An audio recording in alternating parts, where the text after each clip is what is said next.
صاحب بڑا critical issue ہے اور اتنا کرٹیکل ہے کہ اس پہ وزیر اعظم پاکستان کو پیٹا جانا پڑا. وہاں ایپیکس کمیٹی کے اجلاس کی انہوں نے صدارت کی اور اس میں انہوں نے بلوچستان کے مسئلے کے حل کے لیے مختلف تجاویز اور اقدامات پر غور کیا. اصل میں جب بھی ہم بلوچستان کی بات کرتے ہیں نا تو ایسا لگتا ہے جیسے ایک ایسا موضوع ہے جس پہ بار بار ہم لکیر پیٹتے رہتے ہیں, سانپ ہر بار گزر جاتا ہے. یہ جو گزرا ہفتہ ہے یہ بہت کروشل رہا. آپ نے بھی دیکھی ہوں گی خبریں اور خون آلود مناظر, اور جیسے بلوچستان اب کی بار ایک نئی آزمائش سے گزرا ہے.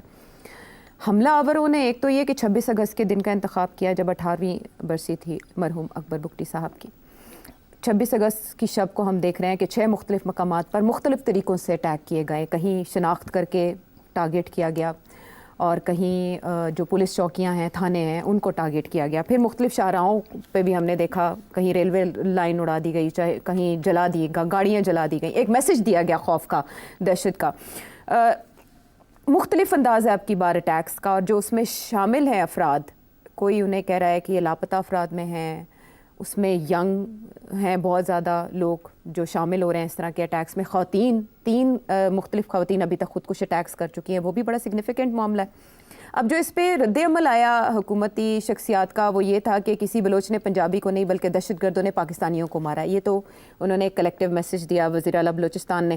پھر وزیر داخلہ ہمارے محسن نقوی صاحب جو پہنچے بھی ہوئے ہیں ایپیکس کمیٹی کے اجلاس میں, انہوں نے کہا ہے کہ حملہ کرنے والے دہشت گرد ہیں, انہیں ناراض بلوچ نہیں کہا جا سکتا, اور یہ کہ بلوچستان میں جو ہونے والے حملے ہیں وہ انٹیلیجنس کی ناکامی نہیں ہے. اس کے ساتھ ہی انہوں نے کہا کہ یہ ایک SHO کی مار ہے جو وہاں پر لوگ اس طرح کی تباہی مچا رہے ہیں.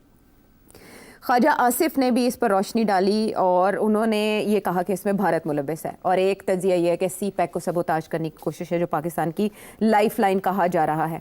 انڈیا, سی پیک اور پھر مسنگ پرسنز کا معاملہ, ہر کوئی اپنی اپنی تشریح اس کی کر رہا ہے. لیکن ایک بار پھر ہم نے دیکھا کہ ایک نئے آپریشن کی بات کی جا رہی ہے کہ بھرپور طریقے سے کچل دیا جائے گا, خاتمہ کر دیا جائے گا اس طرح کے دہشت گرد عناصر کا. مجھے آپ سے یہ جاننا ہے کہ ساری لیڈرشپ اب کوئٹہ بیٹھی ہے, اسلام آباد میں بھی حالانکہ بریفنگز تو اس معاملے پر ملتی ہی ہیں, سب آگاہ کرتے ہیں, اپڈیٹڈ رہتے ہیں ہر وقت بلوچستان کے جس طرح کا معاملہ رہا. اب کی بار ایسا کیا کیا جا سکتا ہے یا کرے گی یہ حکومت جسے ہم ایک بھرپور رسپانس, بھرپور رد عمل قرار دیں گے؟ ریاست کیا کرے گی؟ آپ نے جو $100 ملین سوال ہے وہ پہلے ہی پوچھ لیا. اصل میں یہ بار بار ہماری قیادت کی طرف سے کہا جا رہا ہے نا کہ ہم بھرپور رسپانس دیں گے. اس طرح کے بیانات تو پہلے بھی آتے رہے. میں آپ سے جاننا چاہوں گی کہ اب کی بار مختلف ہوگا کچھ؟ اگر تو وہی پالیسی رہی جو کہ 70 سال سے ایک پالیسی چل رہی ہے ہمارے حکمرانوں کی, تو پھر تو یہ جو مرضی کر لیں کچھ بھی نہیں ہوگا, کیونکہ اسی پالیسی کے تحت ہی آج یہاں ہم کھڑے ہیں. وہ کیا پالیسی تھی, کیا اس میں خامیاں تھیں, کیا وہ پالیسی اب تبدیل ہونے جا رہی ہے یا پالیسی تبدیل نہیں ہوگی, راستے نئے ڈھونڈے جائیں گے اسی پالیسی کے تحت؟ اچھا. یہ سارے سوال بہت اہم ہیں. تو اگر آپ اجازت دیں تو پھر اب تھوڑا سا تاریخ کا دورہ بھی کرنا پڑے گا سمجھنے کے لیے, بیکاز ہماری جو نئی جنریشنز ہیں ان کو نہیں پتہ کہ تاریخ کیا ہے اور تاریخ میں کیا ہوا اور کیا نہیں ہوا, اور یہ معاملہ جو ہے آج کہاں آ کے کس کنارے کھڑا ہوا ہے. تو اس لیے اگر آپ اجازت دیں تو میں شروع کرتا ہوں. بالکل. مختصر بات یہ ہے کہ جب پاکستان بنا تھا تو اس وقت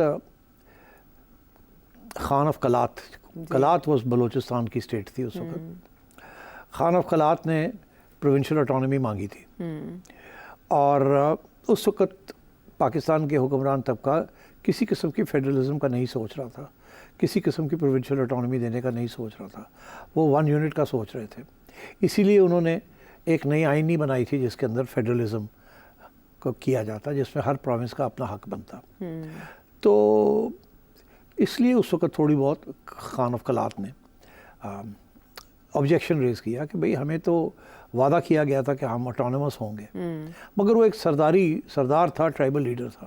اس وقت بلوچستان میں کوئی اربن مڈل کلاس نہیں تھی, کوئی اربنائزیشن نہیں تھی, صرف قبیلے تھے اور قبائل کے سردار تھے, اور وہ ایک ٹریڈیشنل سسٹم تھا. پاکستان کی حکومت کا اس وقت رسپانس یہ تھا کہ تیری ایسی تیسی, تو ہونا کون ہے, اور کچھ اس وقت کے سیبر جیٹس یا کچھ تھوڑی سی بمباری کر دی انہوں نے جا کے وہاں, اور ان کو کہا کہ سدھے ہو جاؤ, پھٹے چک جائیں گے تھوڑے, بکواس بند کرو. خیر وہ کولیپس کر گیا اور چھوٹی موٹی ریزسٹنس تھی وہ ختم ہو گئی. معاملہ ون یونٹی چلتا رہا وہاں, کسی افیکٹو فیڈرلزم نہیں تھی, ان پرنسپل نہیں تھی. پھر یہ ہوا کہ جب مارشل لا لگا 1958 میں تو انہوں نے, ایوب خان نے تو فارملی ون یونٹ بنا دیا نا جی. تو اس وقت پھر ریزسٹنس شروع ہوئی. 60 کی دہائی میں پھر ایک دفعہ مری ایریا میں سرداروں کی وجہ سے, وہاں کے جو سردار تھے انہوں نے پھر ریزسٹ کیا, وہ چاہتے تھے کہ ہمیں حصہ ملے ریاست کے اندر اور ہمیں اپنے حقوق ملیں. مگر ہماری حکومتوں کا, ہماری حکمران طبقے کا کوئی موڈ نہیں تھا, اور انہوں نے تو اور بھی تنگ کر دی جگہ. تو 60 کی دہائی میں بھی انہوں نے فوج بھیج کے, تو وہ چھوٹی سی ٹرائبل اپرائزنگ تھی اس کو کچل دیا. کچھ ایک اگریمنٹ بھی کی کہ اچھا آپ پہاڑوں سے نیچے اتر آئیں, اور کیونکہ وہ صرف پہاڑوں کی تھا, مری علاقہ تھا, چھوٹا سا علاقہ تھا, وہاں کچھ لوگ پہاڑوں پہ چڑھ گئے تھے ٹھاٹھا 303 کی بندوقوں کے ساتھ انہوں نے کرنا شروع کر دیا تھا. تو ان کو پھر بلایا نیچے, وہ آ گئے, ڈیل ہوئی, مگر ریاست پاکستان کی نے بٹرے کر دی ڈیل کو, ان کو ایکسیکیوٹ کر دیا. وہ بھی ایک ہسٹوریکل میموری میں ایک داغ ہے بلوچ کی, جو جسے آپ کہتے ہیں کانشیسنس میں. مگر اس وقت بھی کوئی لمبی مڈل کلاس نہیں تھی, کوئی اربنائزیشن نہیں تھی, کوئی خاص ڈیولپمنٹ نہیں. ایوب کے زمانے میں ڈیولپمنٹ ہوئی, مڈل کلاس بننی شروع ہوئی. پھر ایوب فارغ ہوا تو بنگلہ دیش ہو گیا, وہاں بھی آپ کو پتہ ہے یہی مسئلہ تھا فیڈرلزم کا. وہ کہتے تھے کہ یہ 2 یونٹس جو ہیں, اگر 2 یونٹ ہی کرنے ہیں تو پھر ہم جیت گئے 1 یونٹ میں, ہمیں پاکستان کا حکمران بنائیں. وہ ہم نے یہاں سے بیٹھ کے کہا نہیں ہو سکتا. تو پھر دیکھا آپ نے کیا ہوا, اور ایک سیاسی پرابلم کو حل کرنے کے لیے ہم نے ملٹری آپریشنز کیے, اور اس میں پھر انڈیا کی مداخلت ہوئی. انڈیا کی مداخلت ٹھیک, تو بنگلہ دیش بن گیا. انڈیا کی مداخلت نہ ہوتی تو آپ کی 50,000 کی وہاں فوج تھی, وہاں مکتی بہینی چھوٹے چھوٹے لوگ تھے, یہ تھا وہ تھا, آپ نے ان کو کرش کر دینا تھا. مگر وہ ایک بہت بڑا پریزن کیمپ بن جانا تھا پھر. مگر کیونکہ انڈیا کی ہو گئی انٹرونشن تو وہ آپ سے ہاتھ سے نکل گیا, وہ آزاد ہو گئے, اور آپ لوگ پرزنرز بن گئے 90,000. پھر بڑی مشکل سے بھٹو صاحب نے ان سب کو واپس لے کے آئے اور ایک ڈیل کی اندرا گاندھی کے ساتھ. 70 کی دہائی میں کیا ہوا کہ بھٹو صاحب نے آپ کو آئین دے دی, جس کے اندر فیڈرل کیریکٹر آئین کا تھا, اور ہر پروونس کے حقوق تھے. بلوچ جو تھے ان میں سے صرف ایک بلوچ تھا لیڈر جو کہ اس کے خلاف تھا, باقی سب نے کہا ٹھیک ہے مان جاتے ہیں. اور پٹھان لوگ جو تھے وہ بھی مان گئے. پہلے وہ ماننے کے لیے تیار نہیں تھے, مگر انہوں نے کہا یہ آئین بڑی اچھی آئین ہے, ہمیں حقوق ملیں گے پروونشل اٹانومی, صوبائی خود مختاری دے دی. تو وہ ولی خان نے منا لیا بلوچوں کو, عطا اللہ مینگل کو منا لیا, اور غوث بخش بزنجو جو کہ بلوچستان نیپ کے لیڈرز تھے ان کو منا لیا. ایک سردار ایچسن کالج کا پڑھا ہوا, پنجاب کا پڑھا ہوا, اس نے کہا نہیں میں نہیں مانتا, ہمیں یہ کم حقوق ہے, ہمیں زیادہ حقوق ملنے چاہیے.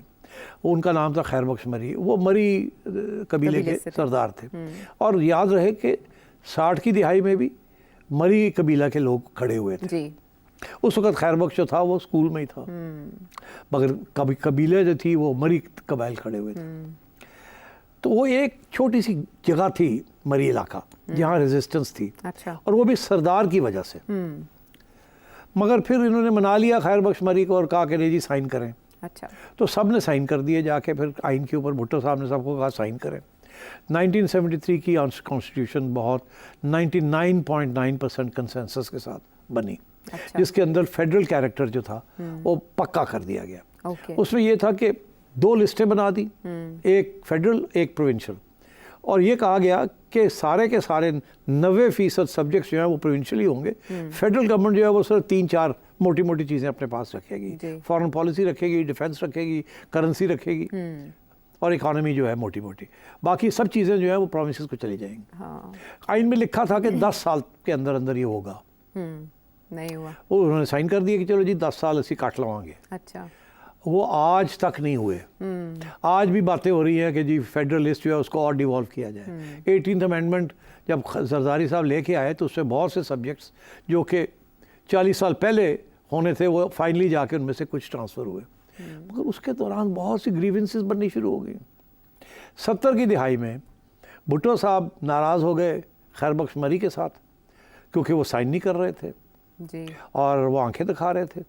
اور تو انہوں نے وہاں جو گورنمنٹ تھی نیب کی گورنمنٹ جو تھی وہ اس نے پر اپنے ہلانے شروع کر دیے کہ ہمیں یہ بھی چاہیے یہ بھی چاہیے, آپ نے تو وعدہ کیا تھا, آئین میں لکھا ہے, آپ دے نہیں رہے ہیں. ادھر ولی خان کی حکومت تھی کے پی میں, جی تو انہوں نے بھی کہا کہ جی یہ بھی دینا تھا, آپ نے نہیں دیا. بھٹو صاحب نے کہا تہاڈی ایسی نہیں تیسی, انہوں نے پر کلپ کر تو دیا. میں سارٹ آؤٹ کرانا. انہوں نے کیا کیا کہ ولی خان, خیر بخش مری, عطا اللہ مینگل, غوث بخش بزنجو اور 2 چیف منسٹرز, 2 گورنرز کے پی کے اور بلوچستان کے, سب کو اٹھا کے الزام لگایا. پہلے تو نیب کو بین کیا سپریم کورٹ کے ذریعے, اور ساتھ ہی ان کو جیلوں میں ڈال دیا اور کہا کہ آپ سازش کر رہے ہیں, آپ بلوچستان کو الگ کرنا چاہ رہے ہیں, آپ ایک کنسپریسی کر رہے ہیں پاکستان کو توڑنے کی. اچھا, ایک حیدرآباد کے اندر ایک سب کو ڈال دیا. ہاں چاہے جیسے یہ ہوا تو مری ایریا میں جہاں ہمیشہ کچھ گڑبڑ ہوتی تھی, وہاں کوئی 150-200 قبائلیوں نے اپنی 303 لے کے پھر کھڑے ہو گئے. وہ اچھا, کوئی بگٹی نہیں جوائن کیا, کوئی مڈل کلاس نے جوائن نہیں کیا, صرف مری قبیلہ کھڑا ہو گیا. کیری کر رہا تھا. ان کا سردار بھی جیل میں تھا, ان کے بڑے چھوٹے سردار بھی جیلوں میں تھے, بیکاز وہ ہمدردی تو تھی. ان پہ الزام لگا اور یہ ہو گیا. تو آپ سمجھے یہ 3rd راؤنڈ ہوا. پہلا کلات کا راؤنڈ ہوا, پھر 60s کا راؤنڈ ہوا, اور یہ اب جا کے پھر 3rd راؤنڈ ہوا 70s کے اندر. اور یہ 4 سال یہ چھوٹی موٹی انسرجنسی چلی. ٹھیک. اور اس کو پھر انہوں نے 50,000 فوج بھیجی وہاں, اور ایران سے ہیلی کاپٹرز منگوائے. اچھا, شاہ ایران نے ہیلی کاپٹرز دیے, اور وہ 150 لوگوں نے آگے لگایا ہوا تھا, اور ان کے بندے مر نہیں رہے تھے, اور یہ ایمبوشز کر رہے تھے. وہ ایک پہاڑ, ایک پتھر کو جانتے تھے. بہت مشکل ٹرین ہے وہاں. اور پاکستان کی افواج جو تھی, it was use for conventional warfare, not guerrilla warfare.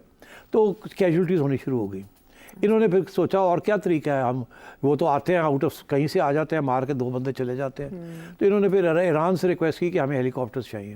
پھر انہوں نے ایک ہیلی کاپٹر کیمپین چلائی, جس کے ذریعے انہوں نے وہ جو انسرجنسی تھی اس کے اوپر پریشر ڈالا, اور لوگوں کو ڈسپیئر کیے, لوگ مارے گئے وہاں لوگ, اور جو لوگ بچ گئے وہ اٹھ کے بھاگ گئے افغانستان, اور وہ انسرجنسی کو انہوں نے کچل کر دیا. اچھا, 150 بندہ تھا. ان لوگ کہتے ہیں پتہ نہیں 5,000 تھے, 150 بندہ تھا, میں آپ کو بتا رہا ہوں. پھر کیا ہوا کہ حیدرآباد کے اندر ان سب کو جیلوں میں ڈالا ہوا تھا. اچھا, پھر بھٹو کی ہوگی چھٹی, ضیاء الحق آ گئے. ضیاء الحق نے سوچا میں سیاسی طور پہ اس کو ڈیل کرتا ہوں. بڑا چلاک تھا. اس نے سب کو چھوڑ دیا جیل میں سے, اور کہا کہ جائیے آپ کو اب جو چاہیں گے آپ کو ملے گا. وہ بھٹو ظالم تھا, تو یہ سب کو جیلوں سے چھوڑ دیا. یہ سارے بڑے پرو آرمی ہو گئے, اور کسی کو شپ بریکنگ کا کانٹریکٹ دے دیا, اچھا, کسی کو یہ دے دیا, کسی کو کہا گورنمنٹ میں آ جاؤ, کسی کو یہ دے دیا. سارے خوش ہو گئے. سردار تھے نا, عوام تو تھی نہیں. سردار تھے, ان کے قبائلی تھے. قبائلی تو جو سردار کہتا تھا وہ کرتے تھے. بالکل ٹھیک. اور جو سو کالڈ ریزسٹنس تھی وہ ختم ہو گئی. اور جو لوگ بھاگے ہوئے تھے وہ افغانستان میں جا کے بیٹھ گئے, کیونکہ وہ ان کو ڈر تھا واپس آئیں گے تو پھر زیادہ کا نہیں آ جاؤ کچھ نہیں ہوگا. اچھا, تو 2-3 سال کے بعد وہ بھی واپس آ گئے, ان کو بھی کچھ نہیں کیا. ان کو بھی انہوں نے پھر کانٹریکٹس دینے شروع کر دیے. ان کو بھی 4 پیسے بننے شروع ہو گئے. تو ختم ہو گئی ساری. تو پھر یہ ایک سٹیج تھی کہ کوآپٹ کر لیا. جو لوگ ریزسٹنس کر رہے تھے ان کو کوآپٹ کر لیا, ریاست کے اندر لے لیا, جپی پا لی. کیونکہ باقی سرداروں کو پیسے دے رہے تھے تو ان کا انہوں نے بھی دے دیو. بالکل ختم کرو, منہ بند کرو. اور یہ سب بغض بھٹو میں کیا نہیں, بیکاز وہ تو دیکھیں نا, ایک بھٹو کو تو چھٹی کرائی نا, چھٹی کرا دی. تو جو اس کے خلاف تھے ان کو انہوں نے اپنے ساتھ لے لیا, اپنے ساتھ ملا لیا. وہی نا, بغض بھٹو میں کیا. چلو, تو اس کے ساتھ یہ سو کالڈ بلوچستان پرابلم جو تھا وہ کچھ حد تک سالو نہیں ہوا, مگر کچھ حد تک ڈیفیوز ہو گیا. ایک آدھ لیڈر رہ گیا جو کہ روس کے بیٹھا ہوا تھا کہ میں تو نہیں مانتا, میں کوئی سپورٹ نہیں تھی. بلوچستان اسٹوڈنٹس آرگنائزیشن ایکٹیو تھی, مگر وہاں بھی تبدیلیاں ہونی شروع ہو گئی. وہاں بھی لوگ مارے گئے, کوئی بھاگ گئے, کچھ یہ ہو گیا, آپس میں لڑائی جھگڑے ہو گئے. وہ بھی جو ایک نیشنلزم کا جو ایک گڑھ بنتی جا رہی تھی وہ بھی ڈیفیوز ہو گئی. تو ضیاء الحق نے جو پالیسی اختیار کی اس کے ساتھ بلوچ موومنٹ جو ہے اس کو انہوں نے ڈیفیوز کر دیا. ٹھیک.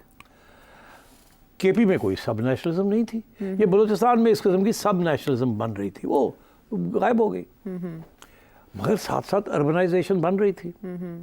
بلوچ یوتھ بن رہا تھا, پنجاب میں آ کے پڑھ رہا تھا, کوئی نیشنل کالج میں آ رہا تھا, کوئی انجینئرنگ میں آ رہا تھا, کوئی ادھر آ رہا تھا. وہاں تو یونیورسٹیز نکمی یونیورسٹیز تھی, وہاں تو ایجوکیشن کا ویسے کوئی حال نہیں ہے. تو وہ سارے ادھر پنجاب میں ہی آ کے یا کراچی میں آ کے وہ پڑھائی لکھائی کرتے تھے, اور ینگ لوگ تو پھر ریڈیکلائز ہو جاتے ہیں. تاریخ ان کو پتہ تھی کہ ہمارے ساتھ پہلے یہ ہوا ہے, تو اپنے ڈیمانڈس تو وہ مانگتے تھے.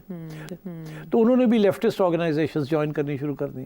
اچھا, مگر وہ دیور آل پاکستان آرگنائزیشنز. اس کے بعد یہ ہوا کہ مشرف صاحب جب ضیاء گیا تو بے نظیر آ گئی, بے نظیر کے بعد نواز آیا, نواز کے بعد بے نظیر آ گئی. انہوں نے وہی پالیسی نہیں ضیاء والی اختیار کی. ٹھیک ہے. کہ بلوچ نیشنلسٹ جو تھے, عطا اللہ مینگل ان کے بیٹے جو تھے وہ, اور باقی لوگ جو تھے جو فرار ہوئے تھے یا فراریوں کو سپورٹ کرتے تھے, ان کو سب کو آپٹ کر لیا. الیکشن ہو گئے, ایک کو چیف اختر مینگل کو چیف منسٹر بھی بنا دیا. زرداری صاحب نے 100 ارب روپے کا آغاز حقوق دے دیا, لوگ منہ پر گئے, لوگ چپ ہو گئے. ٹھیک, کوآپٹ کر لیا اسٹیٹ نے. ٹھیک, مگر ایک جو مڈل کلاس بن رہی تھی سردار, اس کو تو آپ نے کوآپٹ کر لیا, تو جو مڈل کلاس بن رہی تھی اس کا کیا ہوا؟ وہ تو ان کو تو کہیں نہیں تھی, ان کو نوکریاں نہیں مل رہی تھیں. وہ کوئی باہر جانے کی کوشش کر رہا تھا, کوئی کوشش کر رہا تھا کہ بیوروکریسی میں چلے جائیں, مگر کیونکہ تعلیم لو تھی تو ان کے خلاف دروازے بند تھے ان کے. وہ ڈسگرنٹلڈ ہوتے گئے, وہ سرداروں کے بھی خلاف ہوتے گئے کہ یہ تو لے جاتے ہیں سارے پیسے ہمارے نام پہ. مگر وہ مڈل کلاس تو بن رہی تھی نا, کیونکہ ڈیولپمنٹ ہو رہی تھی, اکنامک ڈیولپمنٹ ہو رہی تھی, تعلیم کا تھوڑی بہت ہو رہی تھی. وہاں کی تو پاپولیشن ہی کچھ نہیں ہے, وہاں تو لاکھ کی مڈل کلاس ہوگی ساری. تو اور وہ کوئی ادھر ہے, کوئی ادھر ہے, کوئی ادھر ہے. اور جب وہ دوسرے یونیورسٹیز میں تھے وہاں ہر قسم کے آئیڈیاز بھی وہ دیکھتے تھے, سارا کچھ ہوتا تھا. سو دس از واٹ واز ہیپننگ. ایک طرف ریاست کے جو پالیسی تھی وہ سرداروں کے ساتھ کام کرنے کی پالیسی تھی, ایک طرف وہ کہتے تھے یہ سردار غدار ہے, ایک طرف باقی سارے سرداروں کو ساتھ لے کے چلتے تھے, ان کو کھلاتے پلاتے تھے, ان کو عہدے دیتے تھے, ان کو کوآپٹ کرتے تھے. تو ہم جیسے لوگ پوچھتے تھے کہ جی تسی پھر ایک طرف آپ کہتے ہیں آپ سرداروں کے خلاف ہے, دوسرا کہ آپ کی ساری پالیسی سرداروں کے اوپر بیسڈ ہے, تو عوامی پالیسی تو ہے نہیں, تو اس لیے مڈل کلاس ایلینیٹ ہو رہی ہے آپ سے. ہماری بات کون سنتا تھا؟